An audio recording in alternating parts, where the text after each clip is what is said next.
بسم الله الرحمن الرحيم.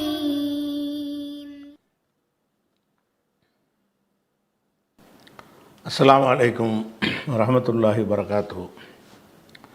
அன்பிற்குரிய சகோதர சகோதரிகளே, நீங்களும் ஆலிம்களாகலாம் என்ற பாடத்தில் நேற்றைய தினம் புகாரியுடைய 120வது ஹதீஸின் நேரடி மொழிபெயர்ப்பையும் அதில் உள்ள சில விளக்கங்களையும் பார்த்தோம்.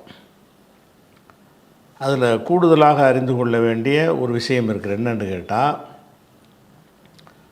அவர் சொல்கிறார், ஹஃபில்து மின் ரசூலில்லாஹி ஸல்லல்லாஹு அலைஹி வஸல்லம், நபி ஸல்லல்லாஹு அலைஹி வஸல்லம் அவர்களிடமிருந்து நான் மனனம் செய்தேன்.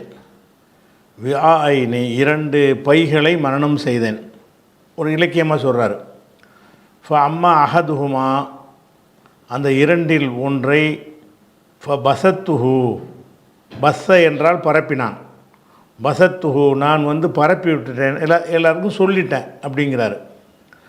அம்மல் ஆஹரு, இன்னொரு பை ஃபலோ பசத்துஹு, நான் அதை பரப்புவேனேயானால் குத்தியஹாதல் புல்ஊம், புல்ஊம்னா அந்த தொண்டைக்குழி, எனது இந்த தொண்டைக்குழி அறுக்கப்பட்டுரும், என்னை கொண்டு விடுவாங்க அப்படின்ட்டு அவர் சொன்னதாக இந்த ஹதீஸ் இருக்கிறது. இதை வச்சு தான் அந்த ரகசிய ஞானம் இருக்குது என்ற ஒரு கூட்டம் இதை ஆதாரமாக காட்டுவாங்க. அது எவ்வளோ அபத்தமானது என்பதை நம்ம நேரத்தை விளக்கிட்டோம். இதில் இன்னொரு விஷயத்தை பார்க்கணும். இந்த ஒரு பகுதியை நான் சொல்லிட்டேன், ஒரு பகுதியை சொல்லாமல் இருக்கேங்கிறார்ல, இது இவராக எடுத்த முடிவாக நபி சொன்னதா? நபிகள் நாயகத்திட்ட ஒரு செய்தியை இவர் கேட்டிருக்கும் பொழுது அதை இவர் 2ஆக பிரித்து கொண்டு ஒரு வகையை நான் சொல்லுவேன், ஒரு வகையில் சொல்ல மாட்டேன் என்று முடிவெடுப்பாரேயானால் அது அவர் செஞ்ச மார்க்கத்துக்கு செய்கிற பிழை. அது மறைக்கக்கூடாது என்று 2 வசனம் இருக்குன்னு சொன்னார்ல, அதுக்கு மாத்தம் இது. ரசூல் ஸல்லல்லாஹு அலைஹி வஸல்லம் சொல்லிட்டாங்கன்னு சொன்னால் அவங்க சொன்னதே இவர் 2ஆக பிரிக்கிறாராம். யார்? அபூ ஹுரைரா. ஒரு செக்ஷனை நான் சொல்லுவேன், ஒரு செக்ஷனை நான் சொல்ல மாட்டேன், சொன்னேன்னா கழுத்து அறுத்துருவாங்கங்கிறார். அப்போ இப்படி 2ஆக பிரித்து கொண்டது இவர் செஞ்ச வேலை தானே தவிர அல்லாஹ்வுடைய ரசூல் இது மக்களுக்கு சொல்ல வேண்டியது, இது சொல்லாமல் வைக்க வேண்டியது என்று பிரித்து சொன்னார்களா? அப்படி இருக்குது. அதில் அவராக செஞ்சதாக தான் இருக்கிறது. அப்போ நபிகள் நாயகம் ஸல்லல்லாஹு அலைஹி வஸல்லம் இடத்திலிருந்து 2 பை அளவுக்கு அவர் கல்வியை கற்றாரையானால் அந்த 2 பை அளவு கல்வியை மக்கள்கிட்ட சொல்லணும். அனைவர்கிட்டையும் சொல்வதில் பிரச்சனை இருக்குமானால் ஒரு சில பேர்கிட்டையாவது அவர் என்ன செய்யணும், அதை சொல்லணும். அதாவது ஆபத்து வரும்னு கருதினாரையானால். அதுபோக இது யசீதுடைய காலத்தை தான் அவர் குறிப்பிடுறாருன்னு சொல்கிறாங்கல்ல, அது தவறான கருத்து. ஏன்னு கேட்டால், உமர் காலத்திலே நாங்கள் உமர் இருக்கிற வரைக்கும் நாங்கள் சொல்கிறதுக்கு பயந்துக்கிட்டு இருந்தோன்னு அறிவிச்சிருக்கிறார். அப்போ உமர் காலத்திலே அவர் பயந்துக்கிட்டு இருந்திருக்கிறார் சொல்லக்கூடாதுன்னு சில விஷயங்களை.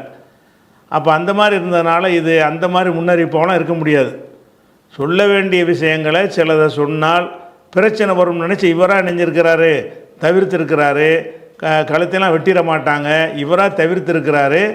அதுவும் ரசூல் அல்லாஹ், அதாவது வஹீயுடைய தொடர்பில் இருந்த சஹாபாக்கள் வாழ்கிற காலத்தில் ரசூல்லாட்ட கேட்ட ஒரு செய்தியை சொன்னதுக்காக வேண்டி கழுத்த இருப்பாங்களா? இவர் என்ன 14 நூற்றாண்டுக்கு பிறகு இந்த காலத்திலேயே வாழ்கிறார் அபூ ஹுரைரா? அபூ ஹுரைரா வாழ்ந்த காலம் எது? 4 கலீஃபாக்கள்னு சொல்லக்கூடிய காலங்களில் அவர் இருந்தவர். அந்த காலத்தில் நபி சொன்னாங்கன்னு ஒரு செய்தியை அவர் அறிவிப்பாரேயானால் அதுக்காக வேண்டி இப்படி கழுத்தை வெட்டுவாங்க?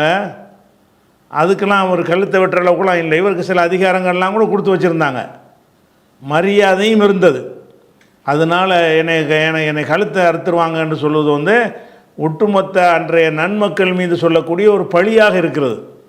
அபூ ஹுரைரா சொல்கிறாரு, நான் பாதியை சொல்லிட்டேன், பாதி சொன்னால் கொண்டு விடுவாங்க. யாரை பற்றி கொண்டு விடுவாங்கிறாரு? அபூபக்கர் கொண்டுருவாரா, உமர் கொள்ளுவாரா, உஸ்மான் கொள்ளுவாரா, அலி யார் கொள்ளுவா இவரை?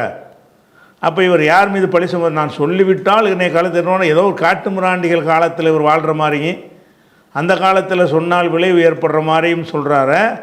இது அவர் ஏதோ ஒன்று சிலது மறைச்சிருக்கிறார், அவர் ஒரு பிழை செஞ்சிருக்கிறார், மறைக்கக்கூடாது. அந்த மாதிரி கழுத்தை வெட்டுற மாதிரியான ஒரு சூழ்நிலை இருக்கவே இல்லை. அந்த மாதிரி ஒரு சூழ்நிலை என்ன செய்யலை, இருக்கலை. ஒரு ஹதீஸை சொன்னதுக்காக வேண்டி என்ன செஞ்சுருப்பாங்க, அதிகபட்சமாக சில பேர் கூட கூட அறிவித்தாங்கன்னு சொன்னால் அவரை வந்து வேறு ஒரு மக்கள் இல்லாத பகுதிக்கு ஒதுக்கிடுவாங்க.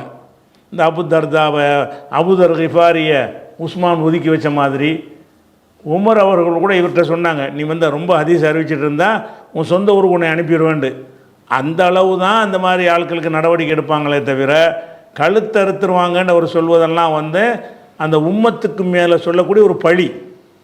அந்த உம்மத்து இப்படி செய்ய மாட்டாங்க. மார்க்கத்தை ஹதீஸை சொன்னதுக்காகவெல்லாம் கழுத்தறுக்கக்கூடியவர்களாக அவங்க இருக்கலை. அதனால் இவர் சொல்லக்கூடியது ஒரு டேஞ்சரான ஒரு விஷயத்தை அவர் சொல்கிறார். ரசூலுல்லாஹ்ட்ட கேட்டேன், அதை சொல்லிட்டேன்னு போகாமல் பாதியை தான் சொல்லியிருக்கிறேன், பாதியை சொல்லாமல் வைக்கிறேன்னு முடிவு எடுக்க இவர் யார்? இவர்கிட்ட எதுக்கு ரசூலுல்லாஹ் சொன்னாங்க? மக்களுக்கு சொல்கிறது தானே சொன்னாங்க. எதிர்காலத்தில் நடக்கக்கூடிய முன்னறிவிப்பாகவே இருக்கட்டுமே, அதுவும் மக்களுக்கு சேரணும்னு தானே சொன்னாங்க. அப்போ ரசூல் ஸல்லல்லாஹு அலைஹி வஸல்லம் சொன்ன எல்லாமே வந்து இவருடைய பர்சனலாக ஏதாவது சொல்லியிருந்தாருன்னா அவர் வச்சுக்கிடலாம், அது மார்க்கத்தில் வராது. அப்படி இல்லாமல் வணக்க வழிபாடுகளை பற்றி சொன்னாலும் சரி, அல்லது கொள்கை கோட்பாடுகளை சொன்னாலும் சரி, அதெல்லாம் வந்து மக்களுக்கு சேருவதற்கு சொன்னாங்களே தவிர சில கொள்கைகளை மக்கள்கிட்ட சொன்னால் தப்பு தவறு ஆயிரும், பிரச்சனை ஆயிரும் அப்படிங்கிறக்காக நீங்கள் மறைச்சிக்கிறங்க அப்படிங்கிற மாதிரி ரசூலுல்லாஹ் சொன்ன மாதிரி இவர் என்ன செய்கிறாரு, ஒரு தோற்றத்தை ஏற்படுத்துகிறார். அதனால் இவர் சொல்கிற மாதிரியெல்லாம் ஒரு பயப்படுற ஒரு நிலைமை இருக்கலை. அதுபோல் இவர் ரசூலுல்லாஹ்ட்ட கேட்டதில் பாதி மறைச்சேங்கிறார்ல, அந்த மறைச்சதை அவர் அந்த வசனத்துக்கு மாற்றம் செய்கிறார். எந்த வசனத்தை சொல்லி நான் வந்து 2 ஆயத்து இல்லாவிட்டால் அனைத்தையும் சொல்லிவிடுவேன்னு சொன்னார்ல, அப்போ அந்த 2 ஆயத்து எங்கே போச்சப்போ? அந்த 2 ஆயத்து கடுமையான தண்டனை மறுமையில் இருக்குதுன்னு சொல்கிறான். அப்படி இருந்தும் பாதியை மறைச்சேங்கிறார். பாதி தான் நான் சொல்லியிருக்கிறேன், பாதியை மறைச்சிருக்கேங்கிறார். 2 பையன்டா பாதி ஆகுதில்ல, பாதி தான் சொல்லியிருக்கிறேன், பாதியை மறைச்சிருக்கேங்கிறார். அப்போ பாதி விஷயத்தை மறைக்கிறதுக்கு இவருக்கு யார் அதிகாரம் கொடுத்தா? இந்த பாதி விஷயத்தை மறைத்தது வந்து வஹியை மறைத்ததில் வராதா, குற்றத்தில் வராதா? அப்போ எந்த குற்றத்துக்கு பயந்து நான் நிறைய அறிவித்தேனோ அப்படின்னு சொன்னாரோ அதே வேலையைத்தானே பாதி ஹதீஸு செஞ்சுருக்கிறாரு. அதனால் அபூ ஹுரைராவுடைய இந்த சொல்லும் பிழையானது. எல்லாரையும் வந்து பழி சுமத்தக்கூடிய ஒரு விஷயம். அவர் சொல்லக்கூடிய நிலை அன்றைக்கு இருக்கவில்லை. எச்சரிக்கை பண்ணுவாங்க, ரொம்ப ஓவர் அறிவிக்காதப்பா, அறிவிச்சா ஊர் நாடு கடை தலையை வெட்டிடுவாங்களா? சரி, தலையை வெட்டுறதுக்குண்டு எதுக்கு தலையை வெட்டணும்? மார்க்கத்தில் சட்டம் இருக்கா இல்லையா? அதன்படி தானே செய்வாங்க. மரண தண்டனை கொடுக்கறதுக்குன்னு சில குற்றங்களுக்கு கொடுப்பாங்க, ஹதீஸ் அறிவிக்கிற கிரமமாக கொடுப்பாங்க. அப்போ இவர் வந்து ஒட்டுமொத்த மார்க்கத்தையே கேலி குத்தாக்குற மாதிரி வாசகம் இது. அதனால் இந்த செய்தி வந்து அபூ ஹுரைரா சொன்னது ஒரு பிழையான செய்தி. இவர் மறைச்சதை வேண்டாம், இவர் வெறும் வாக்குமூலம் கொடுக்குறதுனால பாதியை மறைச்சிருக்கான்னு ஒத்துக்கிறலாம். அதுக்கு கற்பிக்கிற நியாயத்தை ஒத்துக்கிற முடியாது. அவர் பாதியை சொல்லியிருக்கிறார், பாதியை சொல்லாமல் இருந்திருக்கிறார். அவராக நினச்சிக்கிட்டு கழுத்தை வெட்டிடுவாங்கன்னு தப்பாக நினச்சிக்கிட்டு சொல்லாமல் இருந்திருக்காருன்னு சொல்லலாமே தவிர இவர் பயப்படுற மாதிரியான ஒரு நிலைமை அன்றைக்கு இருக்கவில்லை. எந்த மாதிரி விஷயமாக இருந்தாலும் இவர் மறைக்கிறதுக்கு ஒரு அதிகாரம் இல்லை. இவர் மறைத்தாரே ஆனால் மார்க்கத்தை பாதியை மறைச்சாலும் அதே குற்றம்தான், முழுசை மறைச்சாலும் அதே குற்றம்தான். அது தெரிஞ்சு வேறு வச்சுருக்கிறார். 2 வசனம் குர்ஆனில் இருக்குது. இதுக்கு முந்தின ஹதீஸில் 119 ஹதீஸில் வருதா இல்லையா? அதனால் இது வந்து இவர் மறைச்சேன்னு சொல்லுவது வந்து இவராக தான் மறைச்சார். இவர் வாக்குமூலத்தின் பிரகாரம் ரசூலுல்லாஹ் சொல்லி இந்த பாதியை மறைச்சி வச்சுக்க, பாதியை மட்டும் சொல்லுன்னு ரசூலுல்லாஹ் சொன்னாங்கன்னு அவரே சொல்லலை. நான் மறைக்கிறேன்னு தான் சொல்கிறாரு. நான் பயந்துக்கிட்டு நான் தான் மறைக்கிறேங்கிறார். அப்போ இது வந்து அவருடைய நம்பகத்தன்மையும் ஒரு கேள்விக்குரியதாக ஆக்குகிறது என்பதையும் நம்ம கவனத்தில் வைத்து கொள்ள வேண்டும். இது இந்த ஹதீஸில் வழங்க வேண்டிய கூடுதல் விஷயம். அதுக்கப்புறம் வந்து அடுத்த பாடம் பாபுல் இன்சாத்தி லில் உலமா. அன்சத்தை என்று சொன்னால் வாயை மூட வைத்தல், வாய் மூடுதல். நம்ம பேசிக்கிட்டு இருக்கோன்னு வைங்களேன், பேசிக்கிட்டு இருக்கிறத வந்து நிறுத்திக்கிறோம்ல, அதுக்கு பேர் இன்சாத். இதா குறியல் குரான் ஓதப்படுமே ஆனால் ஃபான்சித்து மௌனமாயிருங்கள். இமாம் ஹுத்பா ஓதினாரே ஆனால் ஃபான்சித்து வாயை முடிக்கிறங்க. அப்போ அன்சத்தை அப்படிங்கிற வார்த்தைக்கு என்ன அர்த்தம்னு சொன்னால், அதாவது பேசுவதை நிறுத்தி கொள்ளுதல். ஒரு விஷயத்தை செவிமடுத்து கேட்பதற்காக வேண்டி வாயை மூடுறது மட்டும் அதுக்கு அர்த்தம் இல்லை, வாயை மூடி கவனித்தல். இப்போ குர்ஆன் ஓதப்படுமையானால் நீங்கள் பேச்சையும் நிப்பாட்டிக்கிறனே, அந்த ஓதுவதில் உங்களுடைய கவனத்தை செலுத்தணும். ஹுத்துபா நிகழ்த்தப்படும் என்று சொன்னால் நீங்கள் பேசுவதை நிறுத்தி கொள்ளணும், அந்த உரையின் பக்கம் உங்களுடைய கவனத்தையும் செலுத்தணும். அப்போ அன்சத்தைங்கிற வார்த்தைக்கு வாயை மூடி கவனித்தல் அர்த்தம். வாயை மூடுறது மட்டும் கிடையாது, வாயை மூடிட்டு செய்தியை காது கொடுத்து வாங்குதல் என்பதற்கு தான் அன்சத்தைங்கிற வார்த்தையை சொல்லுவாங்க. அதை அந்த தலைப்பு போட்டிருக்கிறார், பாபுல் இன்சாத்தில் உலமாய், மார்க் அறிஞர்களுக்காக வாய் மூடி கவனித்தல். மார்க் அறிஞர்கள் ஏதாவது மார்க்கத்தை சொன்னாங்கன்னு சொன்னால் அதை கவனமாக கேட்குதல் பற்றிய பாடம். பேசுவதை நிறுத்திவிட்டு கவனமாக கேட்குதல்னு அர்த்தம். இன்சாத்துக்கு அர்த்தம் பேச்சை நிறுத்திவிட்டு கவனம் செலுத்துதல்னு அர்த்தம். யாருக்கு கவனம் செலுத்தணும்? உலமாயி, உலமாக்களுக்காக. உலமாக்கள்னால் உலமாக்கள் சொல்லுகிற செய்திகளுக்கு. அப்போ உலமாண்ட ஆலிம் என்பவருடைய பன்மை உலமா. பாபுல் இன்சாத்தில் உலமாயி, மார்க்க அறிஞர்களுக்காக, மார்க்க அறிஞர்களின் போதனைகளுக்காகன்னு வச்சுக்கிறேன். மார்க்க அறிஞர்களுக்காகனா மார்க்க அறிஞர்களுடைய போதனைகளுக்காக வாய் மூடி கவனித்தல், வாய் மூடி கவனம் செலுத்துதல் பற்றிய பாடம். 121வது ஹதீஸ். ஹத்தசனா ஹஜ்ஜாஜுன், ஹஜ்ஜாஜ் நமக்கு அறிவித்தார். கால் அவர் சொல்லுகிறார், ஹத்தசனா ஷுபா, நமக்கு ஷுபா அறிவித்தார். கால அவர் சொல்லுகிறார், அஹ்பரணி அலி இப்னு முத்ரிக்கின், அலி இப்னு முத்ரிக் என்பவர் எனக்கு அறிவித்தார். அவர் யார் வழி அறிவித்தார்னா அபீ ஸுரா இப்னு அம்ரின், அபூ ஸுரா வழியாக, ரவா அபீ ஸுரா, அபூ ஸுரா வழியாக அவர் அறிவித்தார். அவர் யார் வழியாக அறிவித்தார்னு சொன்னால் ஜரீரின், ஜரீர் வழி. அந்த ஜரீர் சஹாபி, நபித்தோழர். ஜரீரின், ஜரீர் என்ற நபித்தோழர் வழியாக அபூ ஸுரா அறிவிக்கிறார். என்ன அறிவிக்கிறாரே, இதான் பின்னாடி உள்ள செய்தி அறிவிக்கிறார். அண்ணன் நபிய ஸல்லல்லாஹு அலைஹி வஸல்லம், நபி ஸல்லல்லாஹு அலைஹி வஸல்லம் அவர்கள் கால லஹு, ஜரீருக்கு சொன்னார்கள். ரசூலுல்லாஹ் நினைஞ்சாங்க, ஜரீரை பார்த்து சொன்னாங்க. எப்போ சொன்னாங்கன்னு கேட்டால், ஃபி ஹஜ்ஜத்தில் வதாய், வழி அனுப்பும் ஹஜ்ஜி, அதாவது விடை பெறும் ஹஜ்ஜி, அதாவது இறுதி ஹஜ்ஜி. அவங்க செஞ்ச ஒரே ஹஜ்ஜாக இருந்தாலும் அந்த ஹஜ்ஜோட மக்கள்கிட்ட விடை பெற்றார்கள் என்ற ஒரு காரணத்திற்காக வேண்டி ஹஜ்ஜத்துல் வதா என்று அதுக்கு பேர். அவங்களுடைய ஹஜ்ஜிலன்னு மொட்டையாக சொன்னாலும் போதும். அப்போ கால லஹு, ரசூலுல்லாஹ் சொன்னார்கள், லஹு ஜரீருக்கு சொன்னார்கள், ஃபி ஹஜ்ஜத்தில் வதாயி, அவங்களுடைய ஹஜ்ஜில், அந்த ஹஜ்ஜி செஞ்சாங்கல்ல அந்த ஹஜ்ஜி நேரத்தில் சொன்னார்கள். என்ன சொன்னார்கள்னு கேட்டால், இஸ்தன் சித்தின் நாச, மக்களை மௌனமாக இருக்கவை, மக்களை வாய் மூடி கவனிக்க செய் அப்படிங்கிறாங்க. அப்போ ரசூலுல்லாஹ் ஒரு பயான் பண்ண போகிறாங்க. இறுதி பேருடைய அந்த ஹஜ்ஜில் மக்களுக்கு உரை நிகழ்த்த போகிறாங்க. உரை நிகழ்த்துறதுக்கு நேரத்தில் ஆளுக்கு பேசிக்கிட்டு தானே இருப்பாங்க. உரை தொழுகண்டு ஆரம்பிச்சுட்டா வாய முடிக்கிடுவாங்க.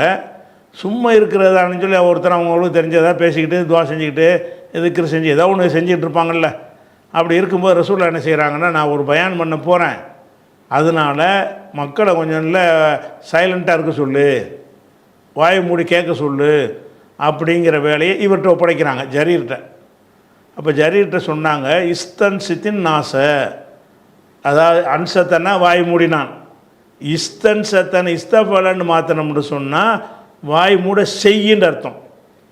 அவராக வாய் மூடுறதுக்கு பேர் அன்சத்தை. நம்ம ஒரு ஆளை வாயை மூடிச்சாய் வாயை மூடுறாங்கிறோம். அந்த செயலுக்கு பேர் என்ன? இஸ்தன் சத்த. இஸ்தன் சத்தை என்பதனுடைய அமர் இஸ்தன் சித், அந்த சுக்குன் 2 சுக்குன் வர்றதுனால இஸ்தன் சித்தின் நாச, மக்களை மௌனமாக இருந்து கவனிக்க சொல் அப்படின்னு சொல்கிறாங்க. அவர் என்ன செய்வார், பயானுக்கு முன்னாடியே ரசூலுல்லாஹ் பேச போகிறாங்க, அவருக்கு தெரிஞ்ச வார்த்தையை போட்டு சொல்லியிருப்பார். ரசூலுல்லாஹ் பேச போகிறாங்க, எல்லாமே மௌனமாக இருங்க, காது கொடுத்து கேளுங்கன்னு ஒரு சவுண்டை விட்டுருப்பார். எல்லாம் அமைதியாக இருப்பாங்க. ரசூலுல்லாஹ் பேச போகிறாங்கன்னு சொன்ன பிறகு அவங்க பேசிகிட்டு இருப்பாங்களா? அப்போ அந்த பொறுப்பை ஒப்படைக்கிறாங்க. இஸ்தன் சித்தின் நாசன்னா மக்களை மௌனமாக வாய் மூடி கவனிக்க சொல் அப்படி அர்த்தம். மக்களை வாய் மூடி கவனிக்க சொல் என்று ஜரீர் அவர்களிடத்தில் ரசூல் ஸல்லல்லாஹு அலைஹி வஸல்லம் அவர்கள் சொன்னார்கள். சொல்லிட்டு ஃபொகால, அப்போ ரசூலுல்லாஹ் அப்போ தான் உரை நிகழ்த்துறாங்க. இதுதான் உரை. இந்த செய்தியை சொல்வதற்கு தான் வாயை மூட சொல்கிறாங்க. என்ன சொல்கிறாங்கன்னா, லா தர்ஜிஉ பஅதி, எனக்கு பிறகு நீங்கள் திரும்பி விடாதீர்கள், குஃபாரன் இறை மறுப்பாளர்களாக காபிர்களாக நீங்கள் ரிட்டர்ன் ஆகிடாதீங்க, ரிவர்ஸ் போயிடாதீங்க. ரஜான்னா பின்னோக்கி செல்லுதல், ரஜான்னா என்னது? திரும்புதல், பின்னோக்கி செல்லுதல். லா தர்ஜிஉ பாதி, எனக்கு பிறகு நீங்கள் குஃபாரன் காபிர்களாக பின்னோக்கி போயிடாதீங்க. வந்து இஸ்லாத்துக்கு வந்துட்டீங்க, எனக்கு பிறகு நீ காஃபிர் ஆயிடாதீங்கிறாங்க. லா தர்ஜிஉ பாதி குஃபாரா, எனக்கு பிறகு இறை மறுப்பாளர்களாக நீங்கள் என்ன செய்யாதீங்க? பின்னோக்கி விடாதீர்கள், பின் சென்று விடாதீர்கள். எப்படி குஃபார் ஆகுவாங்கன்னு கேட்டால், எல்லரிபு பாலுக்கும் ரிகாப பாலின், ஒருவருடைய பிடரின்னா அந்த கழுத்து இருக்கல, அந்த கழுத்துடைய பின்பகுதிக்கு ரிகாபுமாங்க. மொத்தத்துக்கும் கழுத்து, அந்த கழுத்துடைய பேக் சைடு இருக்கு இல்லையா, அதுக்கு பேர் ரிகாபு. அப்போ எல்லரிபு பாலுக்கும் ரிகாப பாலின், சிலர் மற்ற சிலருடைய பிடரியை வெட்டி, அதாவது கொலை செய்துன்னு அர்த்தம். பிடரியை வெட்டுறதுங்கிற வார்த்தை எதுக்கு சொல்லுவாங்கன்னு கேட்டால், கொலை செய்கிறதுக்குரிய இன்னொரு வார்த்தை இந்த வார்த்தை சொல்லுவாங்க. கொலை செய்து கொண்டு காஃபிராகி விடாதீர்கள் என்று சொல்வதற்கு என்ன அர்த்தமோ அதே அர்த்தம்தான் இந்த வார்த்தைக்கும். அதான் எல்லரிபு பாலுக்கும் ரிகாப பாலின், உங்களில் சிலருடைய வேறு சிலருடைய பிடரிகளை வெட்டி காஃபிராயிராதீங்க. பிடரியை வெட்டுறதுன்னா கொள்றதுன்னு அர்த்தம். இந்த பிடரியை வெட்டுறதுங்கிறது இலக்கியமாக சொல்லப்பட்டான ஆலையை காலி பண்ணுறதுக்கு தான் அதை சொல்லுவாங்க. அப்போ எல்லரிபு பாலுக்கும் ரிகாப பாலின், சிலர் சிலருடைய பிடரியை வெட்டி, அதாவது கொலை செய்துன்னு மொத்தத்துக்கும் சேர்த்து அர்த்தம்.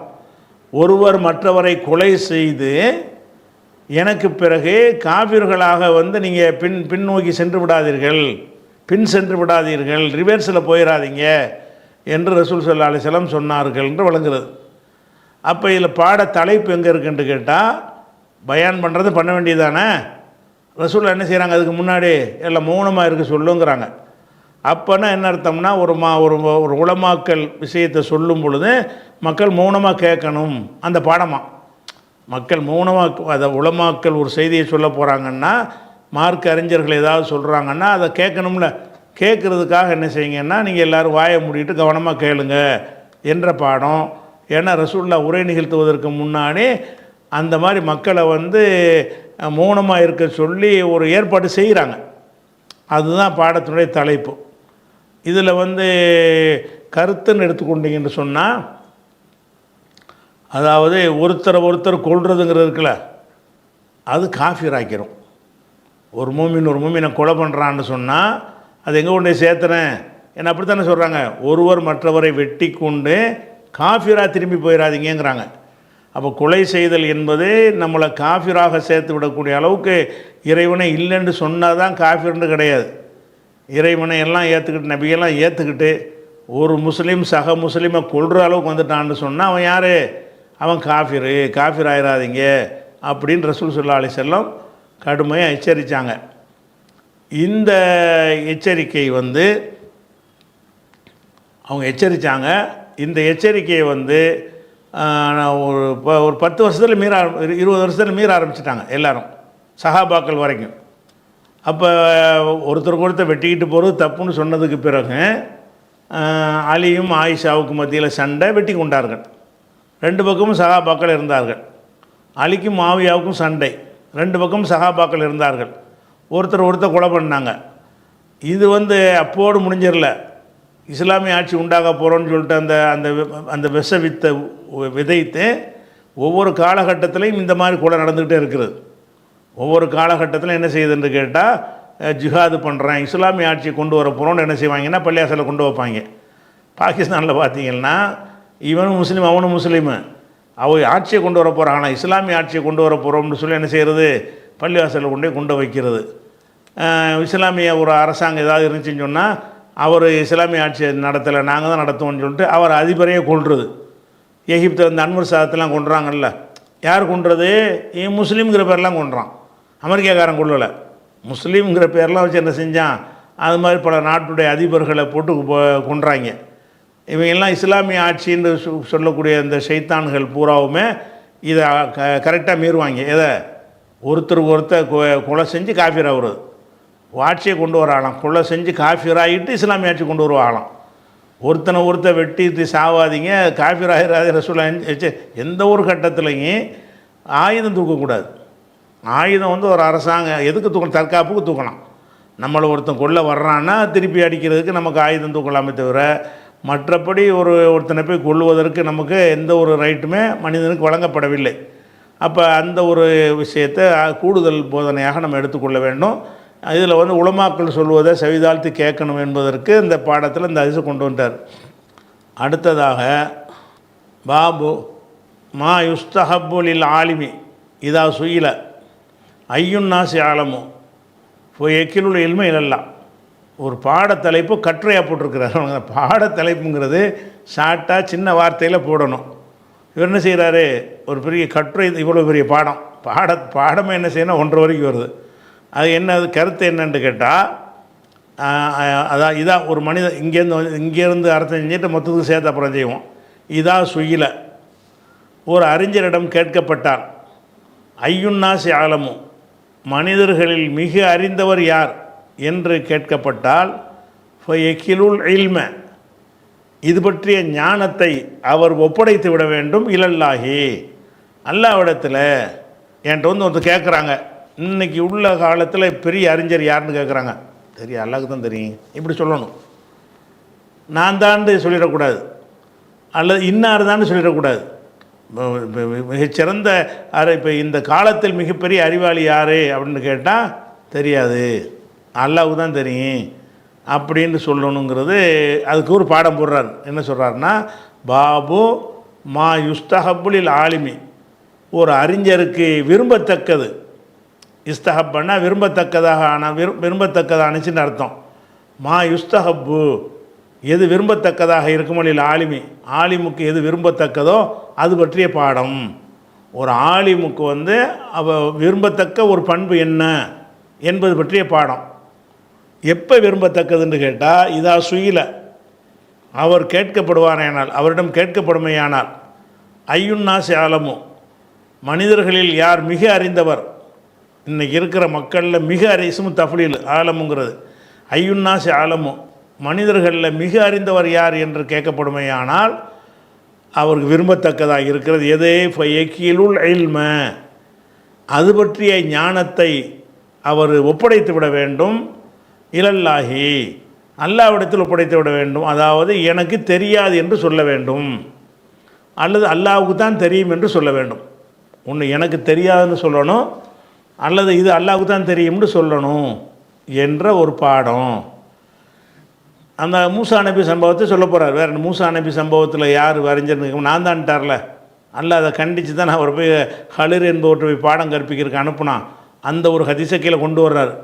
அதுலேருந்து என்ன சட்டம் இவர் எடுக்கிறாருன்னு கேட்டால், யார் ரொம்ப அறிந்தவர்னு கேட்டால் அல்லாஹ்வுக்கு தான் தெரியும்னு சொல்கிற விட்டு எனக்கு தான் தெரியும்னு நான் தான் பெரிய அறிஞர்னு இப்படி சொல்லலாம் அப்படிங்கிறதுக்காகத்தான் இந்த பாடத்தை கொண்டு வர்றார். பாபுமா யுஸ்தஹப்புலில் ஆலிமி அறிஞருக்கு விரும்பத்தக்கது பற்றிய பாடம். எப்போ விரும்பத்தக்கதுன்னா, இதா சுயில அவரிடம் கேட்கப்படும் பொழுது, ஐயுன்னாசி ஆலமு மனிதர்களில் மிக அறிந்தவர் யார் என்று கேட்கப்படும் பொழுது,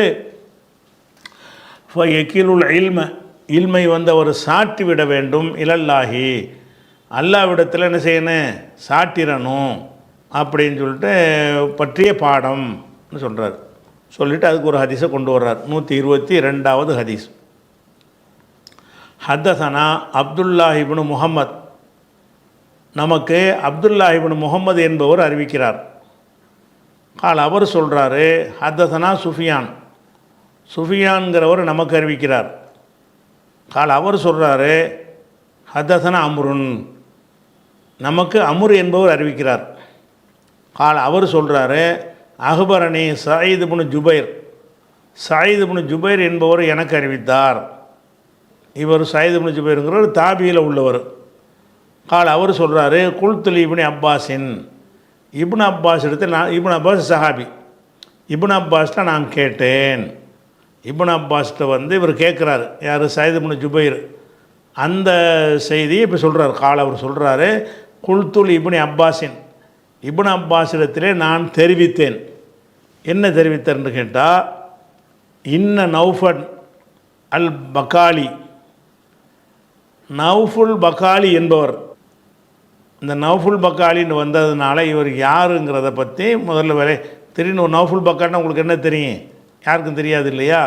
இவர் வந்து ரசூலுல்லாவுடைய காலத்துக்கு பிறகு இந்த தாபீன்கள் வந்தாங்கல்ல, அந்த தாபீன்களில் உள்ள ஒரு நல்ல ஒரு அறிஞர்.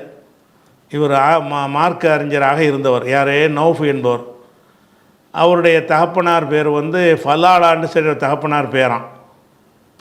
இந்த காபுல் அஹ்பார் என்று ஒருவரை பற்றி நம்ம ஏற்கனவே சொல்லியிருக்கிறோம்.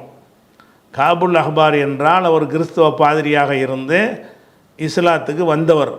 ரசூலுல்லா காலத்துக்கு பிந்தி வந்து என்ன செய்கிறாருன்னா, அந்த பெரிய இந்த பழைய ஏற்பாடு புதிய ஏற்பாடு கதையெல்லாம் வந்துக்கிட்டு முஸ்லீம்கள்கிட்ட பரப்புகிறார் அவர். இவரில் இந்த வரக்கூடிய செய்தியெல்லாம் முக்கால்வாசி பொய்யா இருக்கும். காபுல் அஹ்பார், அந்த காபுல் அஹ்பாருடைய மனைவியுடைய மகன் இவர். காபுல் அஹ்பாருடைய மகன் இல்லை, காபுல் அஹ்பாருடைய மனைவிக்கு வந்து வேற ஒரு புருஷன் மூலமாக பிறந்தவர் தான் யார்? இந்த நௌஃபுங்கிற ஒரு ஆள். இவர் வந்து பெரிய ஆலிமாக இருந்தார், நீதிபதியாக இருந்தார். திமிஷ்கில் டமாஸ்கஸில் வந்து இமாமாவும் நியமிச்சிருந்தாங்க. இமாமல்லி அஹ்லி திமிஷ்க், டமாஸ்கஸ் திமிஷ்க் நகரத்தினுடைய இமாமாவும் இருந்தார். அப்படிங்கிற அளவில் இவர் இருந்தார். இவர் அப்துல் மலிக் இப்படி மர்வானுடைய ஆட்சி காலத்தில் நடந்த ஒரு போர்க்களத்தில் இவர் கொல்லப்படுறார். போர்லாம் போய் கலந்து கொண்ட ஒரு நல்ல ஒரு ஆள் தான்.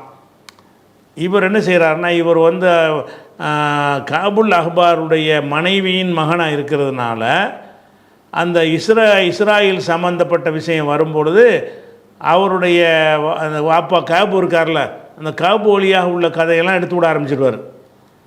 உதாரணம் மூசா நபி விஷயம்னு வருதுங்கன்னா, மூசா நபி விஷயமாக கூட சொல்ல நினச்சாருன்னா என்ன செய்வார்? பைபிளில் என்ன இருக்குன்னு பார்த்து சொல்லக்கூடிய ஒரு ஆளாக இருந்தார் இவர். அந்த மாதிரி இவர் என்ன செய்கிறாருன்னு கேட்டால், அவர் ஒரு தகவலை சொல்லியிருக்கிறார். அதை பற்றி தான் கேட்குறாங்க. இப்னு அப்பாஸ் என்ன கேட்குறாங்கன்னு கேட்டால், அதாவது குல்துல் இப்னு அப்பாஸின், இப்னு அப்பாஸ்ட பெரிய ஹதீஸ் இது. இப்னு அப்பாஸிடத்திலே நான் கேட்டேன், என்ன கேட்டேன்னு கேட்டால், இன்ன நௌஃபன் அல் பக்காலி, பக்காலிங்கிற கோத்திரத்தை சேர்ந்த நௌஃபு என்பவர் யஸூமு, அவர் கருதுகிறார்னா கருதுனது நமக்கு இப்படி தெரியும், பிரச்சாரம் பண்ணுறாருன்னு அர்த்தம். அவர் மனசில் கருதி கொண்டால் நமக்கு தெரியாதுல்ல. யஸூமுக்கு அர்த்தம் வந்து மனசில் கருதி கொள்வது தான். ஒருத்தன் மனசில் கருதுவது நமக்கு இப்படி தெரியும், மக்கள்கிட்ட சொன்னால் தான் தெரியும். அவர் பிரச்சாரம் பண்ணுகிறான்னு அர்த்தம் செஞ்சுக்கணும். ஒன்று நௌஃபன் அல் பக்காலி, நௌஃபுல் பக்காலி என்பவர் வந்து யஸூமு, அவர் கூறுகிறார். என்ன கூறுகிறார்னு கேட்டால், அன்ன மூசா, மூசா என்பவர் லைசபி மூசா பனி இஸ்ராயில், அது பனி இஸ்ராயிலுக்கு அனுப்பப்பட்ட மூசா கிடையாது. இன்னமாக மூசா ஆகரு, வேற ஒரு மூசா அப்படின்ட்டு அவர் சொல்கிறாரு. அது சரியா என்று இப்போ நான் ஃபஸ்ட்டு கேட்குறார். சயீது இப்னு ஜுபைர் என்ன கேட்குறாருன்னு கேட்டால், இப்போ மூசா நபியை பற்றி நம்ம வந்து அந்த இஸ்ராயில் சமுதாயத்துக்கு அனுப்பப்பட்டார், தௌராத்து கொடுக்கப்பட்டுச்சுன்னா நம்புகிறோம்ல, அந்த மூசாங்கிறவர் வேற. இந்த ஹலிரை விட்ட போய் பாடம் படிக்க எல்லாம் அனுப்புகிறான்ல, ஒரு சீடர் கூட்டிகிட்டு போகிறார் இல்லையா, அந்த மூசா வேற அப்படின்னு இவர் சொல்கிறார். யார் சொல்கிறா? நௌஃபுங்கிறவர். ஏன் சொல்கிறாருன்னு கேட்டால், அவங்களுடைய அந்த பைபிளில் வந்து இந்த விஷயம் இல்லை. எது இல்லை? இந்த ஹலிர்கிட்ட போய் பாடம் படிக்க போவார்ல, அந்த விஷயம் இப்போ இல்லை. மற்ற விஷயங்கள்லாம் மூசா நபி தௌராத்து கொடுத்தது, பல விஷயங்கள் பைபிளில் இருக்கிறது. அதிலேருந்து அவர் என்ன வழங்குறாருன்னு கேட்டால், காபுல் அஹ்பாருடைய மனைவியின் புள்ள தானே இவர், அதனுடைய தாக்கம் இவர்கிட்ட இருக்கும்ல, அந்த அடிப்படையில் என்ன சொல்லிட்டு திரிகிறாருன்னு கேட்டால், இவர் இது இந்த ஹலிர்கிட்ட போய் பாடம் கற்பிக்க அல்ல அனுப்புவான ஒரு மூசா, அந்த மூசா வேற. இஸ்ராயில் மக்களை திருத்துவதற்கு தௌராத்தை கொடுத்து ஃபிரௌனை சந்திப்பாங்கல்ல மூசா, அவர் வேற ஆள். ஃபிரௌனை சந்தித்த மூசா வேற ஒரு ஆள், ஹலிர் என்பவர்கிட்ட பாடம் கற்க போனவர் வேற ஒரு ஆள் என்று யார் சொல்கிறா? நௌஃபுங்கிறவர் சொல்கிறாருன்னா அது கொஞ்சம் மக்கள்கிட்ட பிரச்சாரம் பண்ணுறார். இதை வந்து இப்னு அப்பாஸ்கிட்ட கேட்குறாங்க. கேட்டவுன்னு என்ன செய்கிறாருன்னு கேட்டால், மறுபடியும் பாருங்கள் அர்த்தம். மறுபடியும் என்ன பண்ணால், குல்துல் இப்னு அப்பாஸின், இப்னு அப்பாஸிடத்திலே நான் கேட்டேன், இன்ன நௌஃபன் அல் பக்காலி, நௌஃபு என்பவர் பக்காலி கோத்திரத்தை சேர்ந்த நௌஃபு என்பவர் யஸூமு, அவர் கூறுகிறார், அன்ன மூசா, மூசா என்பவர் ஹலிரை சந்தித்தார அந்த கஹஃபுல சொல்லப்படுறத அந்த மூசா என்பவர் லைசபி மூசா பனி இஸ்ராயில், பனி இஸ்ராயலுடைய மூசா அல்ல இன்னமாகுவ மூசா ஆகரு, அவர் வேற மூசா அப்படின்னு அவர் சொல்கிறாரு. என்ன பைபிள் பிரகாரம் இந்த ஹலிரை போய் சந்தித்த விஷயம் அதில் சொல்லப்படலை. அதனால் பைபிளில் சொல்லப்படுற அந்த மூசா வேற, இது இன்னொரு மூசாவை பற்றி இது பேசப்படுதுன்னு அவரை சொல்லியிருக்கிறார். மக்கள்கிட்ட பிரச்சாரம் பண்ணுறாரு. இது இப்னு அப்பாஸ் வந்து கேட்குறாங்க. கால அப்போ இப்னு அப்பாஸ் சொல்கிறாரு, கதப அது உள்ளான், அல்லாவுடைய எதிரி இந்த பொய் சொல்கிறான் அந்த ஆள். கோவம் வந்துச்சு இவருக்கு. அல்லாவுடைய எதிரிங்கிறார் அவரை. கதப எதிரியான ஆள்லாம் கிடையாது, அவர் நல்ல ஆள் தான், ஹதீஸ் அறிவிப்பாளர், நல்ல ஒரு மனுஷன்தான் அந்த ஆள், நல்ல மனுஷன்தான். இருந்தாலும் சில விஷயங்களை வந்து முந்தைய வேதங்களில் உள்ளதையும் சேர்த்து நம்புகிறவராக இருந்தார். அந்த ஒரு மைனஸ் அவர்கிட்ட இருந்திருக்குது. கதப அது உள்ளா, அல்லாவுடைய எதிரியாகிய இந்த ஆள் வந்து பொய் சொல்கிறாரு. 2 மூசா ஒன்று தாங்கிறாரு. 2 மூசா வேறன்னு சொன்னதுக்கு மறுப்பு என்ன செய்கிறாரு? அப்படி கிடையாது, 2 மூசா ஒன்று தான் அவர் சொல்லிடுறார். சொல்லிவிட்டு அதுக்கு ஆதாரம் காட்டுறார். கதப அது உள்ளான்னு சொல்லிவிட்டு இப்னு அப்பாஸ் என்ன செய்கிறாரு? இந்த சம்பவம் 2 பேர் ஒரே ஆள் தான், ஹலிர்கிட்ட அல்ல அனுப்புனான அது வந்து பனி இஸ்ராயீலுடைய மூசா தான் என்பதற்கு ரசூலுல்லாவே சொன்ன ஒரு ஹதீஸ் ஆதாரமாக இருக்குது என்று அந்த ஒரு ஹதீஸை எடுத்து இப்போ சொல்ல போகிறார். அதை இன்ஷா அல்லாஹ் அது தொடர்ச்சியாக பார்ப்போம். நம்ம இதுவரைக்கும் கதப அது உள்ளா, அல்லாவுடைய எதிரி நௌஃபு என்பவர் வந்து பொய் சொல்லுகிறார் அப்படின்னு சொல்கிறாரு. அது வரைக்கும் வச்சுக்கிடுவோம். அது எதனால் பொய் சொல்கிறாருன்னு சொல்கிறாருன்னா, அந்த முழு சம்பவத்தை அவர் என்ன செய்கிறார் பின்னாடி விளக்குறார். அதில் வந்து பனி இஸ்ராயீலுடைய மூசாண்டே தெளிவான வார்த்தையை கொண்டே வருது. அதனால் இவர் சொன்னது பொய், இஸ்லாத்தின் அடிப்படையில் சொல்லாமல் முந்தைய வேதங்கள் நிர்தேசிக்கிறாங்கல்ல அதன் அடிப்படையில் அவர் வந்து சொல்லியிருக்கிறாரு என்று வந்து விளங்குகிறது. அதை இன்ஷா அல்லாஹ் நம்ம அடுத்த வாரத்தில் பார்க்கணும்.